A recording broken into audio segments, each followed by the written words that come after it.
حکمت کی باتیں سیکھیے، تفسیر قرآن جان کر۔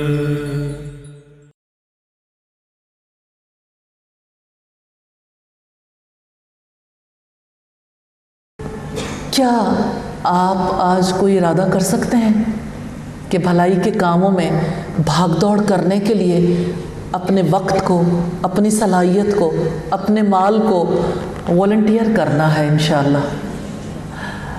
تو آپ اپنے پاس موجود نوٹ بک پہ لکھ لیں، ارادہ ہو، گواہی بھی ہو جائے، اور اللہ تعالیٰ سے دعا بھی کر لیں کہ میں نے انشاءاللہ اپنی زندگی میں فلاں چیز اللہ کے لیے ضرور لگانی۔ اتنی بھاگ دوڑ تو ہو سکتی ہے۔ جو خاتون اپنے 24 گھنٹوں میں سے 24 گھنٹے اپنے گھر کو، اولاد کو، اپنی باقی مصروفیات کو دیتی ہے، کیا وہ نیکی کی بھاگ دوڑ پوری زندگی میں کبھی بھی نہیں کرے گی؟ کیا جابینز نیکی کے لیے بھاگ دوڑ کبھی نہیں کریں گی؟ کیا اسٹوڈنٹس نیکی کے لیے بھاگ دوڑ کبھی نہیں کریں گے؟ میں چاہتی ہوں اس وقت ذکر کی اس مجلس میں آپ ہینڈ ریز ضرور کریں تاکہ اللہ تعالیٰ کے سامنے ایک گواہی ہو اور پختہ ارادہ کریں اور دعا کر لیں۔ کیا آپ نیکی کی بھاگ دوڑ کرنے کے لیے والنٹیئر کریں گے؟ کچھ بھی، جی، جو کرنا چاہے انشاءاللہ آپ لوگ بھی کر لیجئے۔ جو بھی موجود ہیں، اللہ تعالیٰ جس کو توفیق دے اور جہاں بھی توفیق دے، لیکن نیکی کے کاموں کے لیے بھاگ دوڑ ضرور کرنی چاہیے۔ آپ لوگوں میں سے جو لوگ اپنی زندگی کا وقت نیکی کے کاموں میں بھاگ دوڑ کے لیے لگانا چاہیں، جی ہینڈ ریز کر دیں۔ الحمدللہ رسول اللہ صلی اللہ علیہ وسلم نے جب لوگوں سے پوچھا تھا کیا میں نے اللہ کا پیغام پہنچا دیا، تو لوگوں نے کہا کیوں نہیں، آپ نے اللہ کا پیغام پہنچا دیا۔ تو آپ نے فرمایا تھا اللہم اشہد، اے اللہ تو گواہ رہنا۔ تو ہم اپنے ہر عمل پر اللہ کو گواہ تو بناتے ہی ہیں، اور یہ گواہی ہے، قیامت کے دن بھی گواہی ہوگی۔ اب آپ ارادہ کر لیں کتنا وقت لگانا ہے، کیا مال لگانا ہے، کیا صلاحیت لگانی ہے۔ آپ ارادہ کریں گے، راستے اللہ تعالیٰ نے آپ کے لیے بنانے۔ کہاں بنے گا راستہ کوئی نہیں جانتا، لیکن اللہ جانتا ہے، اور اللہ تعالیٰ انہی راستوں سے آپ کو انشاءاللہ جنت تک لے جائے گا انشاءاللہ۔ پھر اللہ تعالیٰ فرماتے ہیں وَمَا يَفْعَلُوا مِنْ خَيْرٍ فَلَنْ يَكْفُرُوا، اور بھلائی میں سے جو بھی وہ کریں گے اس کی ناقدری نہیں کی جائے گی، اور اللہ تعالیٰ متقی لوگوں کو خوب جاننے والا ہے۔ بھلائی کے کام کرتے ہوئے شیطان یہ وسوسہ ڈالتا ہے کہ یہ کام قبول نہیں ہوگا۔ جب انسان یہ تسلیم کر لیتا ہے تو وہ کہتا ہے ایسے بے مقصد کام کرنے کا کیا فائدہ۔ اللہ تعالیٰ نے انسان کی ذہن سازی کی ہے کہ وہ قدردان ہے، جس کے لیے کرو گے وہ اس کا پورا پورا اجر دے گا۔ یقیناً جن لوگوں نے کفر کیا ان کے مال اور ان کی اولاد اللہ تعالیٰ کے مقابلے میں ان کے ہرگز کام نہیں آئیں گے، اور یہی لوگ آگ والے ہیں، وہ اس میں ہمیشہ رہنے والے ہیں۔ اس کی مثال جو وہ اس دنیا کی زندگی میں خرچ کرتے ہیں اس ہوا کی مثال کی طرح ہے جس میں شدید سردی ہو، اور جو ایسے لوگوں کی کھیتی کو پہنچی جنہوں نے اپنی جانوں پر ظلم کیا تو اس نے اسے تباہ و برباد کر دیا۔ اللہ تعالیٰ نے ان پر ظلم نہیں کیا بلکہ وہ اپنی جانوں پر خود ظلم کرتے ہیں۔ دنیا میں کافر کے خرچ کی مثال اللہ تعالیٰ نے دی ہے جیسے ہوا ہو جس میں شدید سردی ہو، اور جہاں بھی وہ ہوا پہنچے گی اس کھیتی کو ہی جلا کے راکھ کر دے گی۔ یعنی ہوا تو وہ ہے، لیکن سردی والی ہوا، شدید پالے والی ہوا فصلوں کو برباد کر دیتی ہے۔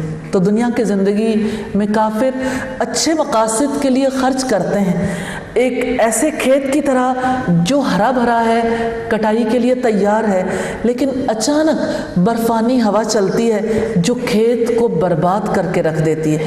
اسی طرح اللہ تعالیٰ کے احکامات نہ ماننے والوں کا اچھے مقاصد کے لیے کیا گیا خرچ برباد ہونے والا ہے۔ تو اس آیت میں کافر کے صدقہ و خیرات اور رفاہی کاموں کا آخرت میں بے وقت ہونا، ضائع ہونا ثابت کیا گیا ہے۔ انسان کا خرچ اور اس کا خرچ کیا ہوا مال تبھی اس کے کام آ سکتا ہے جب وہ اللہ اور یوم آخرت پر ایمان رکھتے ہوئے کرے۔ اللہ تعالی ہم سب کو یہ ایمان اور یقین بھی نصیب فرمائے اور اللہ سے ثواب کی امید باندھنے کے بھی قابل ہوں، اور اللہ تعالی ہم سے ہماری ان کوششوں کو قبول فرما لیں۔ اے لوگوں جو ایمان لائے ہو، اپنے سوا کسی کو دلی دوست نہ بناؤ۔ بہت اہم ہدایات ہیں امت مسلمہ کے لیے۔ وہ تمہیں کسی طرح برباد کرنے میں کوئی کمی نہیں کرتے۔ وہ پسند کرتے ہیں ایسی چیز کو جو تمہیں مصیبت میں ڈال دے۔ ان کا بغض ان کے منہوں سے ظاہر ہو چکا ہے، اور جو ان کے سینے چھپاتے ہیں وہ اس سے زیادہ بڑا ہے۔ یقیناً ہم نے تمہارے لیے آیات کھول کر بیان کر دی ہیں اگر تم سمجھتے ہو۔ سیدنا انس نے رضی اللہ تعالیٰ عنہ نے یہ حدیث بیان کی کہ مشرکوں کی آگ سے روشنی طلب نہ کرو اور اپنی انگوٹھی میں عربی نقش نہ کرو۔ انہوں نے آ کر حسن بصری سے اس کی تشریح دریافت کی تو آپ نے فرمایا کہ پچھلے جملے کا تو یہ مطلب ہے کہ انگوٹھی پر محمد صلی اللہ علیہ وسلم یا محمد رسول اللہ نہ کھدواؤ، اور پہلے جملے کا مطلب یہ ہے کہ مشرکوں سے اپنے کاموں میں مشورہ نہ لو۔ دیکھو کتاب اللہ میں بھی ہے کہ ایمانداروں کے سوا کسی کو اپنا ہمراز نہ بناؤ، اور اسلامی حکومت میں کلیدی مناصب پر کافروں کو فائز کرنا منع ہے۔ حضرت عمر ابن خطاب سے ایک بار کہا گیا کہ ہیرا کا ایک شخص ہے، بہت اچھا لکھنے والا، بہت اچھے حافظے والا ہے، آپ اسے اپنا محرر اور منشی بنا لیں۔ انہوں نے کہا اس کا مطلب یہ ہوگا کہ غیر مومن کو بتانا بنا لوں، یعنی اسے اپنا رازدار بنا لوں، جسے اللہ تعالیٰ نے منع کیا ہے۔ یہ تفسیر ابن کثیر کی روایت ہے۔ دیکھو تم ہی لوگ ان سے محبت کرتے ہو، یعنی کافروں سے، وہ تم سے محبت نہیں کرتے حالانکہ تم ساری کتابوں پر ایمان رکھتے ہو۔ آج بھی دیکھ لیجئے مسلمانوں کا جھکاؤ جو عیسائیوں اور یہودیوں کی جانب ہے اور ان کی دشمنی، ظاہر ہے سب کچھ۔ اللہ کی بات کتنی سچی ہے ہر دور کے لیے، اور وہ کتنا رحیم و کریم ہے۔ وہ خود روکتا ہے کہ دیکھو تم ان سے محبت کرتے ہو، تمہارے دل ان کے لیے نرم ہے، لیکن وہ تم سے محبت نہیں کرتے حالانکہ تم ساری کتابوں پر ایمان رکھتے ہو۔ وہ تم سے ملتے ہیں تو کہتے ہیں کہ ہم ایمان لائے، جب اکیلے ہوتے تو تم پر غصے سے انگلیاں چباتے ہیں۔ آپ کہہ دیں اپنے غصے سے آپ ہی مر جاؤ۔ بلا شبہ اللہ تعالیٰ دلوں کی باتوں کو خوب جاننے والا ہے۔ یعنی تم تو ان کے لیے اسلام چاہتے ہو جو بہترین چیز ہے، اور وہ سب تمہارے لیے کفر کو چاہتے ہیں، اور جو سب کے لیے ہلاکت ہے۔ اور آپ دیکھیے کہ آج کا مسلمان تو کافروں کے لیے اسلام نہیں چاہتا، اپنی اولادوں کے لیے بھی نہیں چاہتا، اولادوں کو بھی انہی کے رنگ میں رنگ لینا چاہتا ہے۔ ہمیں بحیثیت امت کے اپنے طرز عمل کی طرف توجہ کرنی ہے۔ ایسا کیا ہو گیا ہمارے ساتھ؟ کیوں ہماری نسلوں کے اندر اتنی بڑی تبدیلی آ گئی کہ انہیں اسلام سے زیادہ کفر اور کافرانہ کام محبوب ہیں؟ اس کی وجہ یہ ہے، مجھے آج بھی لارڈ میکالے کی بات یاد آتی ہے۔ اس نے کہا تھا کہ ہم ایسا نظام تعلیم چاہتے ہیں جس کی وجہ سے ان کے چہرے تو ہندوستانی رہیں لیکن ان کے ذہن ہمارے مطابق کام کریں۔ تو ذہنی اغوا ہو گیا امت کا، جس کی وجہ سے آج امت کی ایسی صورتحال ہے۔ الہی تو اس امت کی غلطیوں کو معاف فرما دے اور ہمیں اس دین کی سچی سمجھ نصیب فرما دے۔ ان تمسسکم حسنۃ تسؤہم، اگر تمہیں کوئی بھلائی پہنچے تو انہیں بری لگتی ہے، اگر تمہیں کوئی مصیبت پہنچے تو وہ خوش ہوتے ہیں، اور اگر تم صبر کرو اور اللہ تعالیٰ سے ڈرو تو ان کی خفیہ تدبیر تمہیں کچھ بھی نقصان نہیں پہنچائے گی۔ جو کچھ وہ کرتے ہیں اللہ تعالیٰ یقیناً اس کا احاطہ کرنے والا ہے۔ بات ہے اللہ رب العزت کی جانب سے وفا شگف کہی گئی کہ تمہیں کوئی بھلائی پہنچے انہیں اچھا نہیں لگتا، وہ دل سے تکلیف محسوس کرتے ہیں، لیکن اگر تمہارا نقصان ہو تو بہت خوش ہوتے ہیں۔ اگر تم صبر کرو یعنی ہر حال میں اپنے آپ کو حق کا پابند رکھو اور اللہ سے ڈرو یعنی فیصلہ کن طاقت اللہ تعالیٰ کو سمجھو، تو ان کی خفیہ تدبیر تمہیں کچھ نقصان نہیں پہنچائے گی۔ یعنی بے شک وہ جتنی چاہے تدابیر اختیار کر لیں، تم صبر اور تقوی کے پابند رہو۔ دو چیزیں اختیار کرو گے تو اللہ تعالیٰ کی طرف سے یہ وعدہ ہے کہ اللہ تعالیٰ یقیناً ان کا احاطہ کرنے والا ہے، اللہ تعالیٰ خود کافروں کو گھیر لیں گے۔ رکوع نمبر 4 ہے، پہلی آیت کی تلاوت سنیں گے۔ اور جب آپ صبح کے وقت اپنے گھر والوں سے نکل کر مومنوں کو جنگ کے مورچوں پر متعین کر رہے تھے، اور اللہ تعالیٰ سب کچھ جاننے والا، سب کچھ سننے والا ہے۔ سیدنا برا بن عازب نے بیان کیا کہ رسول اللہ صلی اللہ علیہ وسلم نے جنگ احد کے موقع پر تیر اندازوں کے 50 آدمیوں کو آفیسر بنایا، عبداللہ ابن جبیر کو۔ آپ نے انہیں تاکید کر دی تھی کہ اگر تم یہ بھی دیکھ لو کہ پرندے ہم پر ٹوٹ پڑے ہیں، پھر بھی اپنی جگہ سے مت ہٹنا جب تک میں تم لوگوں کو نہ کہلا بھیجوں۔ اسی طرح اگر تم یہ دیکھو کہ کفار کو ہم نے شکست دے دی ہے اور انہیں پامال کر دیا، پھر بھی اپنی جگہ سے مت ہٹنا جب تک میں تم لوگوں کو کہلا نہ بھیجوں۔ اسی طرح اگر تم دیکھو کہ کفار کو ہم نے شکست دے دی ہے، انہیں پامال کر دیا، پھر بھی اپنی جگہ سے نہ ہٹنا جب تک کہ میں تمہیں خود نہ بلا بھیجوں۔ صحیح بخاری کی روایت ہے 3039 نمبر پر۔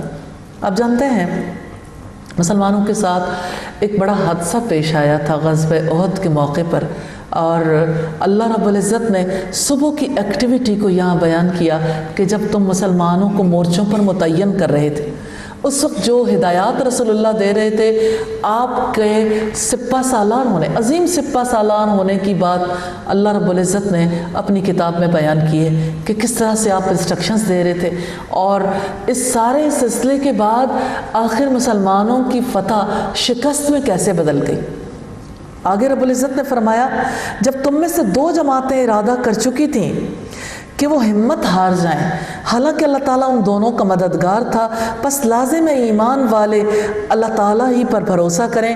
یہ بنو حارثہ اور بنو سلمہ تھے جو ہمت ہار رہے تھے، لیکن وہ کہتے ہیں کہ ہمیں اس بات پر اپنی عزت محسوس ہوتی کہ اللہ تعالیٰ نے یہ ارشاد فرمایا کہ اللہ تعالیٰ ہی ان دونوں کا مددگار تھا، کہ اگرچہ ہماری غلطی تھی لیکن اللہ نے ہمیں معاف کیا اور اپنی طرف سے مدد کی، اور بلا شبہ یقیناً اللہ تعالیٰ بدر میں بھی تمہاری مدد کر چکا تھا، حالانکہ تم نہایت کمزور تھے، چنانچہ تم اللہ تعالیٰ سے ڈر جاؤ تاکہ تم شکر ادا کرو۔ غزوہ بدر میں مسلمانوں کی بے سر و سامانی کا یہ عالم تھا کہ ان کے پاس صرف 2 گھوڑے اور 70 اونٹ تھے، اور اب جانتے ہیں غزوہ بدر میں مسلمانوں کی تعداد 313 تھی، اور بدر کا فاصلہ تقریباً کوئی 65 کلومیٹر کے لگ بھگ ہے۔ 65 کلومیٹر کا فاصلہ 70 اونٹوں پر اور 2 گھوڑوں پر 313 افراد نے کیسے کیا ہوگا، یہ آپ بھی سمجھ سکتے ہیں۔ اتنی بے سر و سامانی کے باوجود کس طرح سے انہوں نے اللہ رب العزت کی ذات پر یقین رکھا اور جنگ کی۔ 3 لوگ ایک اونٹ پر سوار تھے۔ حکمت کی باتیں سیکھیے، تفسیر قرآن جان کر، حکمت کی باتیں سیکھیے، تفسیر قرآن جان کر۔ جب آپ مومنوں سے کہہ رہے تھے کہ کیا تمہیں یہ کافی نہیں ہے کہ تمہارا رب 3000 نازل کردہ فرشتوں کے ساتھ تمہاری مدد فرمائے۔ غزوہ احد میں جب مسلمانوں نے دیکھا کہ دشمن 3000 ہیں اور ہم 1000 میں سے بھی 700 رہ گئے، کیونکہ عبداللہ ابن ابی 300 ساتھیوں کو لے کر نکل گیا تھا، تو نبی صلی اللہ علیہ وسلم نے نئے حوصلوں کے لیے یہ الفاظ کہے تھے کہ اللہ رب العزت 3000 فرشتوں کے ساتھ تمہاری مدد کرے۔ کیوں نہیں اگر تم صبر کرو اور اللہ تعالیٰ سے ڈرو اور دشمن تم پر اپنے سخت جوش میں آ پہنچے تو تمہارا رب 5000 نشان زدہ فرشتوں سے تمہاری مدد کرے گا۔ اللہ تعالیٰ کی مدد کامیابی کا وعدہ 3 شرائط سے مشروط ہے۔ نمبر 1 صبر، یہ حملے کے صدمات پر کیا جاتا ہے۔ دوسرے نمبر پر تقوی، جو انسانوں کا رابطہ اللہ تعالیٰ سے قائم کر دیتا ہے، چاہے فتح ہو یا شکست۔ اور دشمن کا اپنے سخت جوش میں آ پہنچنا، یعنی ایک طرح سے دشمن آئے اور دوسری طرح سے صبر اور تقوی، اللہ کی ذات پر یقین، یہ مسلمانوں کا سرمایہ ہے۔ یہ شرائط ہیں جن کے ساتھ اللہ تعالیٰ کی مدد کا وعدہ ہے، اور اس کو اللہ تعالیٰ نے تمہارے لیے محض خوشخبری بنایا ہے، اور تاکہ تمہارے دل مطمئن ہو جائیں، اور مدد تو صرف اللہ تعالیٰ کی طرف سے جو سب پر غالب کمال حکمت والا ہے۔ ابن عباس نے کہا کہ فرشتوں نے بدر کے سوا نہ انہوں نے دشمن پر ضرب لگائی، نہ جنگ کی، نہ وہ مدد میں اور تعداد میں اضافے کے لیے آئے تھے، تاکہ اللہ تعالیٰ کافروں کے ایک حصے کو کاٹ دے یا ان کو ذلیل کر دے، پھر وہ نامراد واپس لوٹ جائیں۔ یعنی کافروں کے حصے کو کاٹنے سے مراد ہے کافر قتل ہو جائیں یا قید ہو جائیں، یا ذلیل ہو جائیں، یعنی قید ہونے کے بعد یا جنگ میں شکست ہونے کے بعد۔ آپ کو اس معاملے میں کوئی اختیار نہیں۔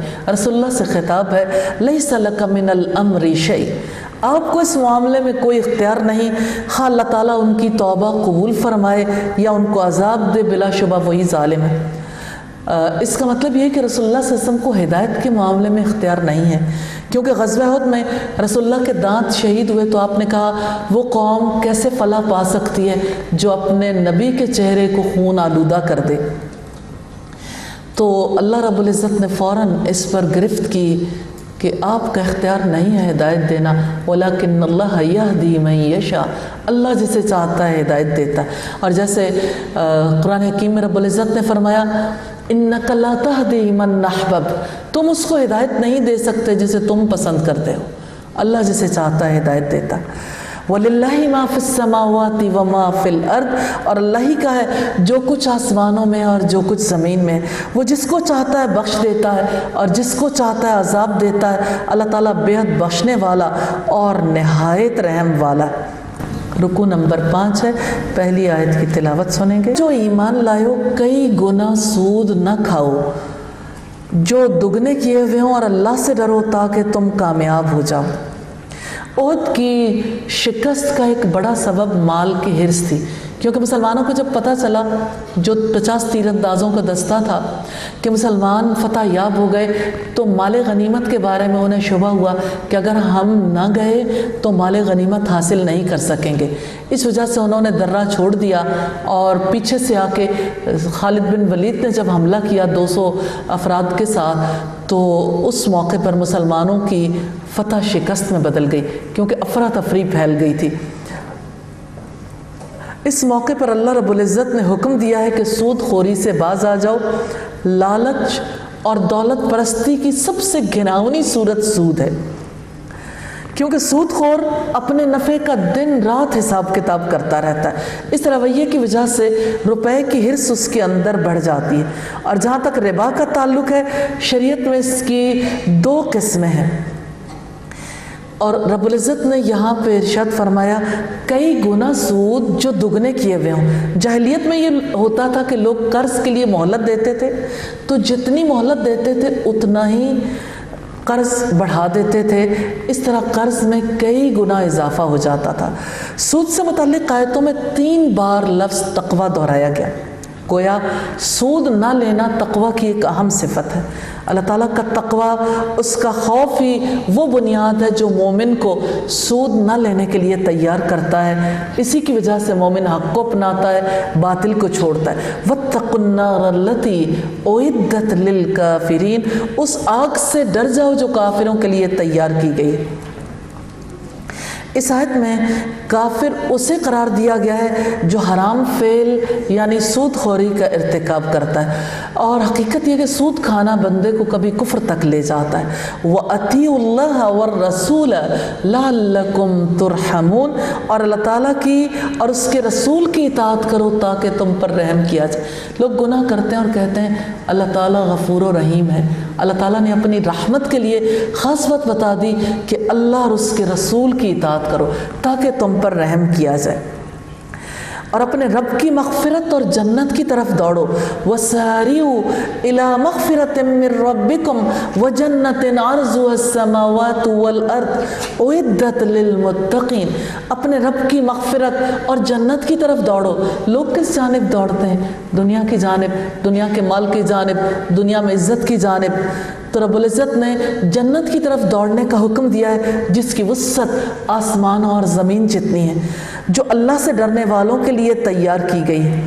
سعید بن جبیر کہتے ہیں ساریوں سے مراد ہے کہ نیک اعمال کرنے میں جلدی کرو. اللہ تعالی ہم سب کو توفیق عطا فرمائے. اور سورہ البقرہ میں رب العزت نے فرمایا فَاسْتَبِقُوا الْخَيْرَاتِ، نیکیوں میں ایک دوسرے سے سبقت لے جاؤ، آگے بڑھ جاؤ. وہ لوگ جو خوشی اور تکلیف میں خرچ کرتے ہیں اور غصے کو پینے والے لوگوں سے درگزر کرنے والے ہیں، اور اللہ تعالیٰ نیکی کرنے والوں کو پسند کرتا ہے. خوشی میں جو مال خرچ کرتا ہے تکبر میں مبتلا ہو کر غافل نہیں ہوتا.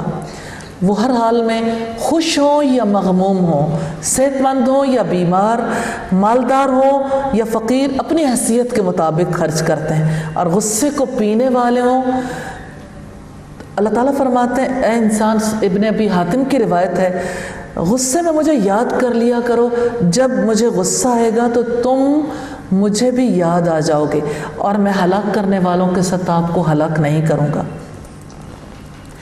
رسول اللہ صلی اللہ علیہ وسلم نے فرمایا جو شخص اپنا غصہ اتارنے کی طاقت رکھتے ہوئے بھی ضبط کر لے تو اللہ تعالیٰ اسے قیامت کے دن ساری مخلوق کے سامنے بلائے گا، اسے اختیار دے گا کہ جنت کی حور میں سے جسے چاہے پسند کر لے. جس نے قدرت کے باوجود غصہ پی لیا، اللہ تعالیٰ اس کا سینہ نور اور ایمان سے بھر دیں گے انشاءاللہ تعالیٰ. اور لوگوں سے درگزر کرنے والے ہیں، نبی صلی اللہ علیہ وسلم نے فرمایا بندے کے معاف کرنے سے اللہ تعالیٰ اس کی عزت بڑھا دیتا. سب سے بڑا وسوسہ جو شیطان کی طرف سے ہوتا ہے معافی کے راستے کی رکاوٹ، کہ اگر آپ نے معاف کر دیا تو دوسرا تو آپ کے سر ہو جائے گا. تو اللہ رب العزت نے فرمایا نہیں، دوسرے تم پر غلبہ نہیں پائیں گے. اس معافی کی وجہ سے اللہ تعالیٰ آپ کی عزت بڑھا دے گا، آپ کا درجہ بلند کر دے گا.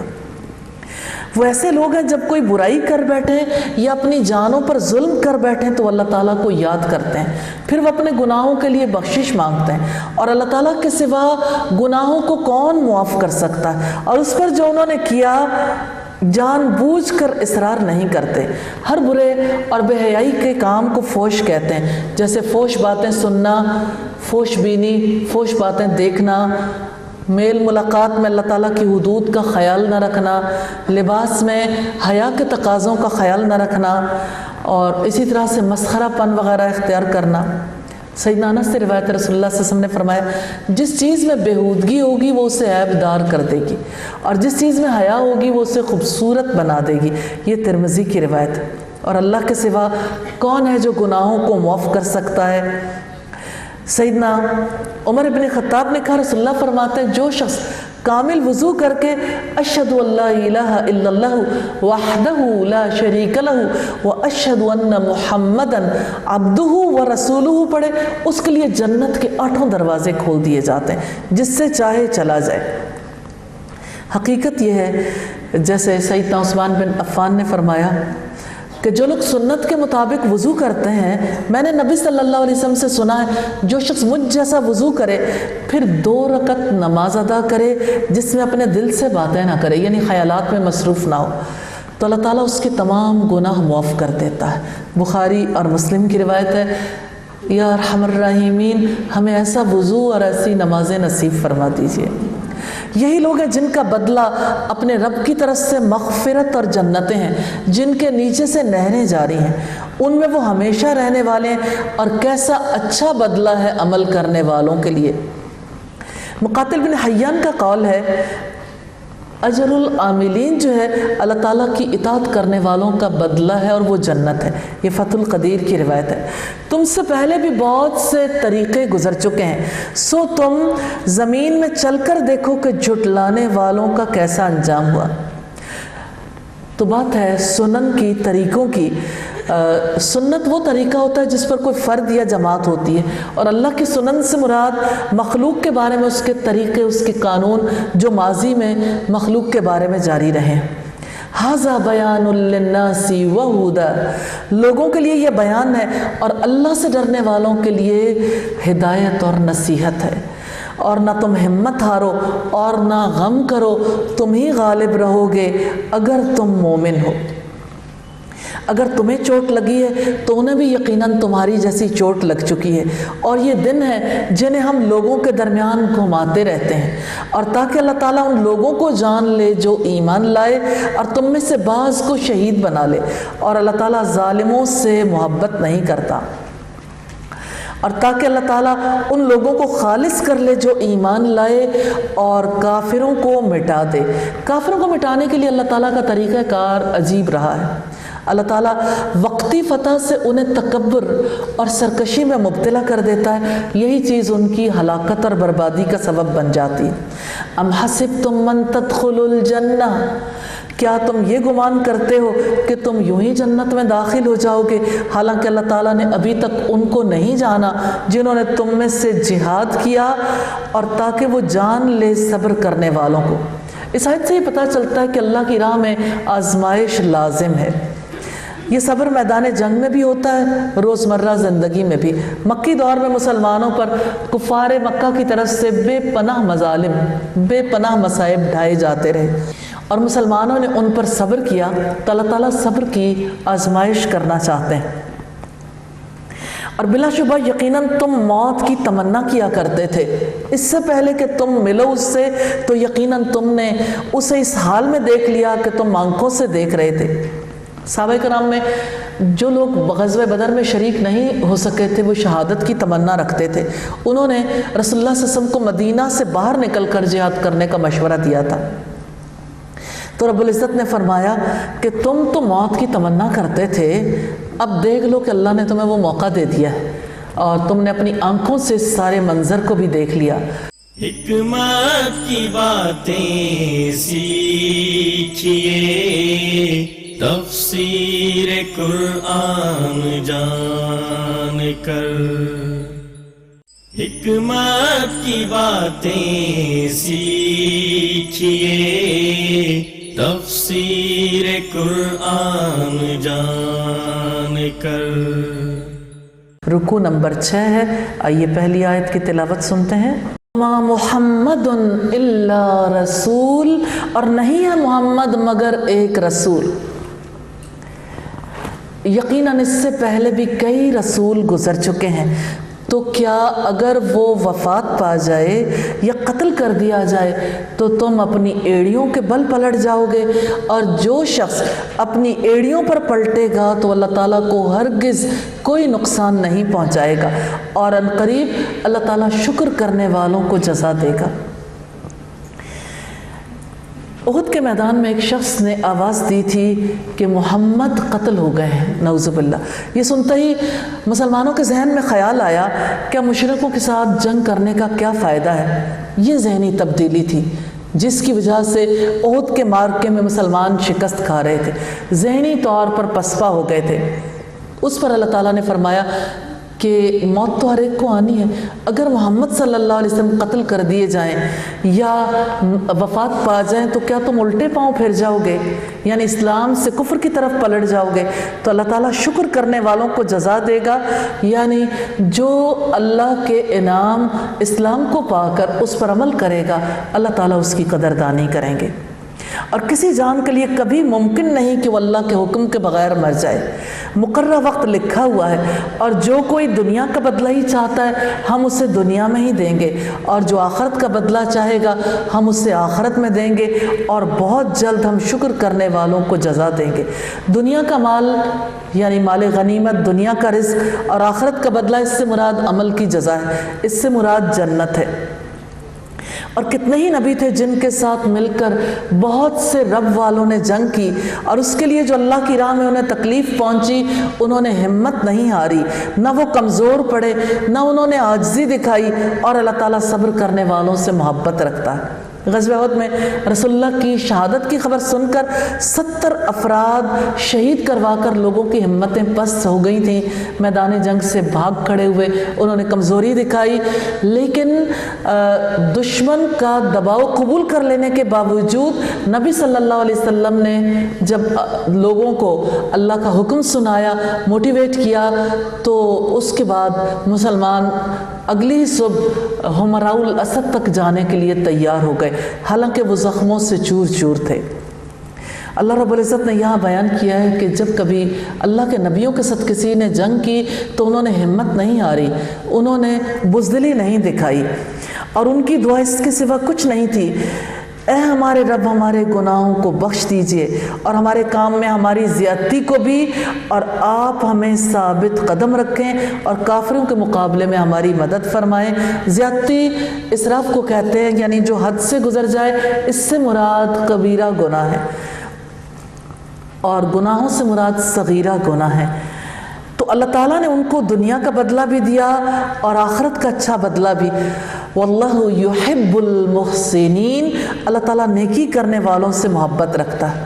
ثواب دنیا سے مراد نصرت ہے، غنیمت ہے، عزت ہے، اور دشمنوں پر غلبہ ہے، اور آخرت کا اچھا بدلہ آخرت کی ہمیشہ رہنے والی نعمتیں ہیں۔ رکوع نمبر 7 ہے، تلاوت سنتے ہیں پہلی آیت کی۔ لوگوں جو ایمان لائے ہو، اگر تم ان لوگوں کی اطاعت کرو گے جنہوں نے کفر کیا تو وہ تمہیں تمہاری ایڑیوں کے بل لوٹا دیں گے، یعنی مشرکین عرب جیسے ابو سفیان وغیرہ اور اس کے ساتھی، اور اسی طرح حضرت علی نے کہا کہ اس سے مراد منافق ہیں جنہوں نے احد کی شکست پر مسلمانوں سے کہا تھا کہ اپنے آبا کے دین کی طرف لوٹ چلو۔ تو اللہ رب العزت نے فرمایا کہ تو اگر تم ان لوگوں کی اطاعت کرو گے جنہوں نے کفر کیا ہو تو وہ تمہاری ایڑیوں کے بل پلٹا دیں گے، پھر تم خسارہ اٹھانے والے بن کر پلٹو گے۔ بل اللہ مولاکم وہو خیر الناصرین، بلکہ اللہ تعالیٰ تمہارا مالک ہے اور وہ سب مدد کرنے والوں میں سے بہترین ہے۔ جلدی ہم ان لوگوں کے دلوں میں جنہوں نے کفر کیا روب ڈال دیں گے، اس وجہ سے کہ انہوں نے اللہ تعالیٰ کے ساتھ شرک کیا جس کی اس نے کوئی دلیل نہیں اتاری۔ ان کا ٹھکانہ آگ ہے اور ظالموں کا بہت ہی برا ٹھکانہ ہے۔ یہاں روب سے مراد وہ عظیم خوف ہے جو کافروں کو ان کے بہت سے مقاصد سے روک دیتا ہے۔ اللہ تعالیٰ نے ابو سفیان کے دل میں بھی روب ڈال دیا تھا، اسی وجہ سے وہ قوت رکھنے کے باوجود احد کے میدان سے یوں چلا گیا گویا کہ انہیں فتح ہی نہیں ہوئی تھی۔ اور بلا شبہ اللہ تعالیٰ نے تم سے اپنے وعدے کو سچا کر دکھایا جب تم اس کے حکم سے انہیں کاٹ رہے تھے، یہاں تک کہ جب تم پست ہمت ہو گئے اور حکم کے بارے میں بھی جھگڑا کیا اور تم نے نافرمانی کی، اس کے بعد جو اس نے تمہیں چیز دکھائی جو تم پسند کرتے تھے، تم میں سے جو کوئی دنیا چاہتا ہے اور تمہیں میں سے ہے جو آخرت چاہتا ہے، پھر اللہ تعالیٰ نے تمہیں ان سے پھیر دیا تاکہ وہ تمہیں آزمائے، اور بلا شبہ اس نے یقیناً تمہیں معاف کر دیا، اور اللہ تعالیٰ ایمان والوں پر بڑے فضل والا ہے۔ دنیا کا ارادہ رکھنے سے مراد مال غنیمت چاہنا ہے، اور آخرت چاہنے سے مراد شوق شہادت ہے۔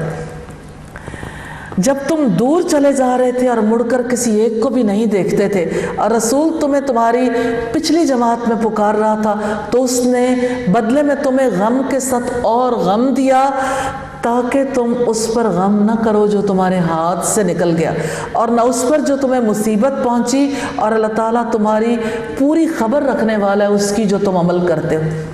احد کے میدان میں مسلمانوں کی بدحواسی کا پتہ چلتا، مسلمان مروب ہوئے، دہشت زدہ ہوئے، سخت اضطراب میں مبتلا ہوئے، اور کوئی بھی کسی کی طرف نہیں دیکھ رہا تھا، کوئی کسی کی پکار کا جواب نہیں دے رہا تھا۔ نبی صلی اللہ علیہ وسلم لوگوں سے کہہ رہے تھے الی عباد اللہ، اللہ کے بندوں میری طرف آؤ، لیکن کسی کو آپ صلی اللہ علیہ وسلم کی آواز کی پہچان بھی نہیں ہو رہی تھی۔ آپ جانتے ہیں خوف، دہشت اور گھبراہٹ میں انسان کی کیا کیفیت ہو جاتی ہے۔ ثم انزل علیکم من بعد الغم امانا، پھر اللہ تعالیٰ نے اس غم کے بعد تم پر ایک امن نازل فرمایا۔ ایک اونگ تھی جو تم میں سے کچھ لوگوں پر چھا رہی تھی، اور یقیناً کچھ لوگ تھے جن کی جانوں نے انہیں فکر میں ڈال رکھا تھا۔ وہ اللہ تعالیٰ کے بارے میں ناحق جاہلیت کا گمان کر رہے تھے۔ وہ کہتے تھے کیا اس کام میں ہمارا کچھ بھی اختیار ہے؟ آپ کہہ دیں بلا شبہ سارا کام اللہ ہی کے اختیار میں ہے۔ وہ اپنے دلوں میں ایسی بات چھپائے ہوئے ہیں جو آپ کے لیے ظاہر نہیں کرتے۔ وہ کہتے ہیں اگر اس میں ہمارا کچھ بھی اختیار ہوتا تو ہم یہاں نہ مارے جاتے۔ آپ کہہ دیں اگر تم اپنے گھروں میں بھی ہوتے تو جن کا قتل ہونا لکھا گیا تھا وہ ضرور اپنے لیٹنے کی جگہوں کی طرف نکل آتے، اور تاکہ اللہ تعالیٰ اس سے آزما لے جو تمہارے سینوں میں ہے، اور تاکہ وہ اسے خالص کر دے جو تمہارے دلوں میں ہے، اور اللہ تعالیٰ تمہارے سینوں والی باتیں خوب جاننے والا ہے۔ احد کے میدان میں اللہ تعالیٰ کی طرف سے مسلمانوں کے لیے ایک بہت بڑا تحفہ وہ اونگ تھی جو انہیں فریش کر رہی تھی۔ سیدنا انس نے سیدنا ابو طلحہ سے نقل کیا ہے کہ میں نے احد کے دن اپنا سر اٹھایا، دیکھنے لگا ہر شخص کا سر ہودج پر جھکا ہوا ہے۔ آپ جانتے ہیں جب کسی کو اونگ آتی ہے یوں سر نیچے چلا جاتا ہے۔ اپنی سواریوں پر میدان جنگ میں اونگ رہے تھے مسلمان، اور یہ اونگ انہیں فریش کر رہی تھی۔ یقیناً تم میں سے جو لوگ اس دن پیٹ پھیر گئے جب دو جماعتوں کا باہمی تصادم ہوا، یقیناً انہیں شیطان ہی نے ان کے بعض اعمال کی وجہ سے پھسلا دیا تھا، اور بلا شبہ اللہ تعالیٰ نے انہیں یقیناً معاف کر دیا ہے۔ بے شک اللہ تعالیٰ بے حد بخشنے والا نہایت بردبار ہے۔ تو اللہ نے ان کے بعض اعمال کی وجہ سے معاف کر دیا۔ ان کا گناہ کیا تھا؟ نبی صلی اللہ علیہ وسلم کے حکم کی مخالفت۔ اللہ تعالیٰ کی تائید اور نصرت ان سے روک دی گئی جس کا اللہ نے ان سے وعدہ کیا تھا۔ رکوع نمبر 8 ہے، آئیے اے لوگوں جو ایمان لائے ہو، تم ان لوگوں کے جیسے نہ ہو جانا جنہوں نے کفر کیا۔ انہوں نے اپنے بھائیوں کے بارے میں کہا جب انہوں نے زمین میں سفر کیا یا وہ لڑنے والے تھے کہ اگر وہ ہمارے پاس ہی رہتے تو نہ مرتے اور نہ وہ قتل کیے جاتے، تاکہ اللہ تعالیٰ اس کو ان لوگوں کے دلوں میں حسرت بنا دے۔ حالانکہ اللہ تعالیٰ ہی زندگی عطا کرتا ہے اور موت دیتا ہے، اور جو بھی تم عمل کرتے ہو اللہ تعالیٰ اس کو خوب دیکھنے والا ہے۔ تو اللہ تعالیٰ نے مومنوں کو منافقوں اور کافروں کی مشابہت سے روکا ہے۔ حقیقت یہ ہے کہ جب کبھی مسلمان بھی کافروں کی طرح عقیدے کی خرابی میں مبتلا ہو جاتے ہیں، خاص طور پر عقیدہ تقدیر میں، تو عقیدے کا فساد دلی حسرت کا سبب بنتا ہے کہ اگر وہ بھی ہمارے ساتھ ہوتے تو نہ مرتے نہ مارے جاتے۔ تو یہ ایک ایسی حسرت ہے جو لوگوں کے دلوں میں لوگوں نے ڈالنی چاہیے۔ اللہ تعالیٰ نے انہیں دلی حسرتوں سے بچا لیا۔ وَلَئِن قُتِلْتُمْ فِي سَبِيلِ اللَّهِ أَوْ مُتْتُمْ لَمَغْفِرَةٌ مِّنَ اللَّهِ وَرَحْمَةٌ خَيْرٌ مِّمَّا يَجْمَعُونَ، اور یقیناً اگر تم اللہ کی راہ میں مارے جاؤ یا مر جاؤ تو اللہ کی بخشش اور رحمت اس سے کہیں بہتر ہے جسے وہ جمع کرتے ہیں۔ اور یقیناً اگر تم مر گئے یا قتل کر دیے گئے تو اللہ ہی کی طرف جمع کیے جاؤ گے۔ یعنی جانا تو اس رب کے پاس ہے، گھبراتے کیوں ہو؟ جس پر یقین ہے، جس سے ثواب کی امید باندھتے ہو، جس کے عذابوں کا خوف رکھ کر اس کے روکے سے رکتے ہو، اس کے پاس جانے سے بد گھبراؤ۔ فَبِمَا رَحْمَةٍ مِّنَ اللَّهِ لِنْتَ لَهُمْ، بس اللہ تعالیٰ کی بڑی رحمت ہی کی وجہ سے آپ ان کے لیے نرم ہو گئے، اور اگر آپ بدخلق اور سخت دل ہوتے تو یقیناً وہ آپ کے آس پاس سے منتشر ہو جاتے۔ سو آپ انہیں معاف کر دیں اور ان کے لیے بخشش مانگیں اور معاملات میں ان سے مشورہ کریں، بلا شبہ اللہ تعالیٰ مشورہ کرنے والوں سے محبت رکھتا ہے۔ لین پول نے کہا ظلم محمد کی سرشت میں ہی نہیں تھا، اور اسی طرح سے اسمتھ کا بیان ہے کہ انہوں نے عمر بھر کسی کو اپنے ہاتھ سے نہیں مارا۔ کوئی مصافحہ کرتا تو وہ اپنا ہاتھ الگ کرنے میں سبقت نہیں کرتے۔ ہاتھ ملاتے ہوئے جب کوئی آپ سے تیزی سے ہاتھ چھڑا لے تو برا لگتا ہے، تو آپ صلی اللہ علیہ وسلم انتظار کرتے تھے کہ کوئی خود ہی ہاتھ چھوڑ دے۔ گفتگو بہت نرم اور شیریں کرتے تھے۔ اللہ رب العزت نے واضح کیا ہے کہ یہ اللہ کی رحمت ہے کہ تم ان لوگوں کے لیے نرم مزاج ہو۔ Historians history of the world میں ہے پیغمبر کا میلان طبع ہمیشہ نرمی ہی کی جانب رہتا، تو اب صلی اللہ علیہ وسلم کو یہ نرمی اللہ تعالیٰ کی طرف سے عطا ہوئی۔ آپ سے کہا گیا ان کے لیے بخشش مانگیں، ان کو معاف کر دیں گے تو آپ اجر پائیں گے۔ اپنا حق تو معاف کریں گے، لیکن آپ کی اطاعت کا حکم تو اللہ تعالیٰ نے دیا تھا، تو جو لوگ آپ کی نافرمانی کرتے ہیں وہ اللہ کے حق میں بھی کمی کرتے ہیں، اور معاملات میں ان سے مشورہ کریں۔ سیدنا ابو ہریرہ رضی اللہ تعالیٰ عنہ فرماتے ہیں میں نے رسول اللہ سے زیادہ اپنے ساتھیوں سے مشورہ لیتے کسی کو نہیں دیکھا۔ رب العزت نے فرمایا وَأَمْرُهُمْ شُورَى بَيْنَهُمْ، ان کے آپس کے معاملات مشورے سے طے پاتے ہیں۔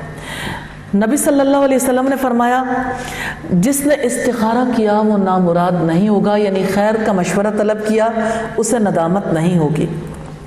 اور اللہ رب العزت فرماتے ہیں وَمَن يَتَوَكَّلْ عَلَى اللَّهِ فَهُوَ حَسْبُهُ، جو اللہ پر بھروسہ کرتا ہے اللہ اس کے لیے کافی ہو جاتا ہے۔